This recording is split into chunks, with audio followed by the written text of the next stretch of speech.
I'm Logan Crawford, and right now on Spotlight, we're speaking with George Pyriohos, a seasoned psychologist and psychoanalyst who brings a unique lens to our daily lives through his book. It is called The Art of the Mirror. With roots in Athens and Melbourne, he has spent the last 3 decades living in Greece, weaving together his diverse cultural experiences into profound insights about the human psyche. We're delighted to have George join us here today on Spotlight. We thank the team at Prime 7 Media for helping us put him in the spotlight today. And we ask viewers like you to support writers like him by subscribing to our channel. George, thanks so much for joining us here today on Spotlight. Good afternoon, Logan. Here to eat, here to evening. Good to see you, my friend. Thanks for joining us. This book takes a look at an object that all of us have in our homes, that we all use every day, and looks at the unique aspects of it. Give the folks at home an overview of what your book is about. It's just a simple utensil that we use every day, as you said before, that we haven't really understood what a mirror is all about. If I can refer to the last part of the book where Snow White with the 7 dwarfs was saying, mirror, mirror on the wall, who's the greatest of them all. I just wanted to express the concept that the mirror is used also for fairy tales. So we start off from early ages up to mature ages, where we say, this is the mirror, we use it like this and like that. Of course, we use the mirror for professional reasons. The hairdresser, the barbershop, the stylist, the beautician, the dentist can use it for the nooks and crannies behind the mouth. For many reasons, even the telescope and the microscopes have a system where the mirror is put in place, where you get the best view. It's just that I just, how did I get the inspiration?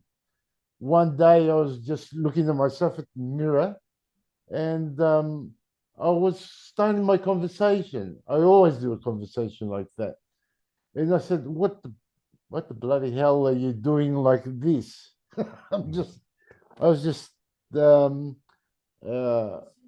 saying it like that. But then I said, it's good for 2 minutes a day just to talk to the mirror. It's you and yourself talking to the mirror. And this is where all this happens, and this is where the reaction begins. That's why I said at the start that it could be a method for psychoanalysis, because with patients, clients, when they come to talk to me, they don't know how to express themselves at first. So I told them years before, when I started off being a practicing psychoanalyst, that just talk to the mirror 2 minutes a day. Put yourself in front of the mirror and just talk to the mirror. Just think of that as somebody you talk to. That's your opposite, either male or a female or so forth. And from then on, people started to react in a way that I wanted to, and help them go along the lines. Because as a psychoanalyst, my job is mainly to educate firstly, and then from the education, we get onto a cure. Yeah. And also, self-talk is so important as a psychologist and a psychoanalyst, right? Of course. So to actually see yourself while you're doing this talking, this Yes, self-talking, gives you an insight that you might not receive normally, correct? of course, Yeah. because at first, when you think of something different, at first, you have an initial thought saying, I think of myself like that. But on the other hand, it gives the thought, the mind, gives you another sort of clue, another sort of answer to a problem that has started off, has sparked off. The thing is that I give each client a visual table saying this is the aim, and this is what we have. The data that we have in the first part is this and this and this. We put that down. We play around with the mind at first, and then we see the cure being the aim, and this is where we have the formulas that we use. It's simple science. I use that way to solve physics problems, for example, chemistry problems. I sort of adapted that to psychological problems. What's the need? What is there? We could do that. That is where the mirror also helps, because along with the self talk, we talk to ourselves sometimes.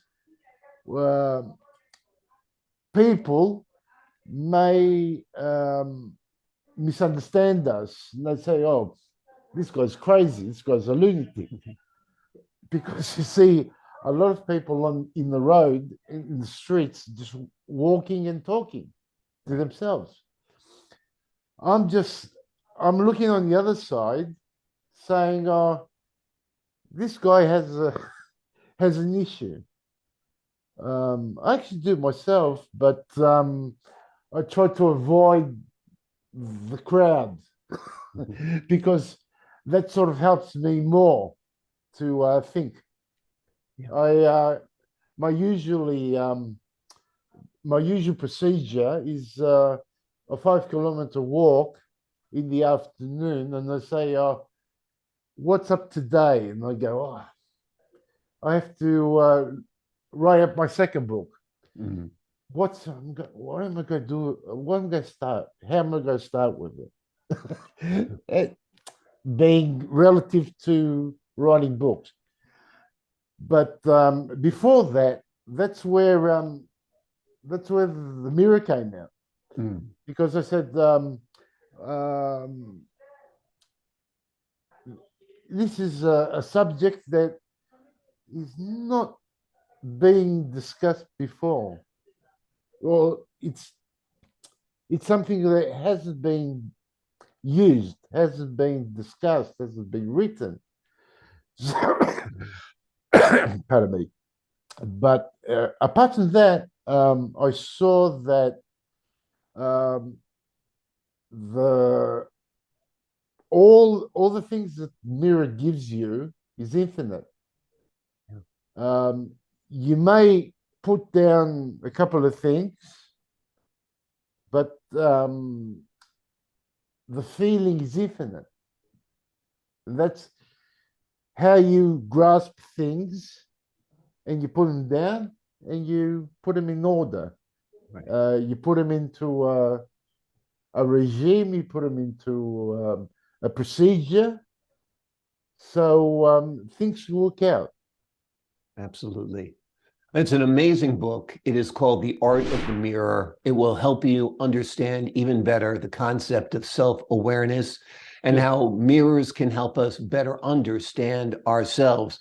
It's written through the perspective of a psychologist and a psychoanalyst. You will learn from this book not only about the psychological process, but about yourself and about the human psyche. George, thank you so much for joining us here today on Spotlight.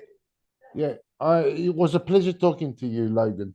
Oh, the pleasure is all mine. Fascinating book. Thank you for writing it. And to the folks at home, I would like to say my second book, I'm thinking about writing the second book, but the third book on the way will be The Art of the Mirror, Part 2, where I will express the feedback. The feedback of other readers when they read the book and they say, I agree there, I don't agree there. What should I do there? What should I do here? Along with my second thoughts, the thoughts that I didn't write in the first book, I will sort of put it in the second book as a sort of a sequel.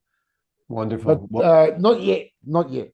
Okay, well, we're looking forward to the... It's a promise, though. Okay, sounds great, my friend. Yeah. To the folks at home, I'm Logan Crawford, thanking you for your time this time. Until next time on Spotlight.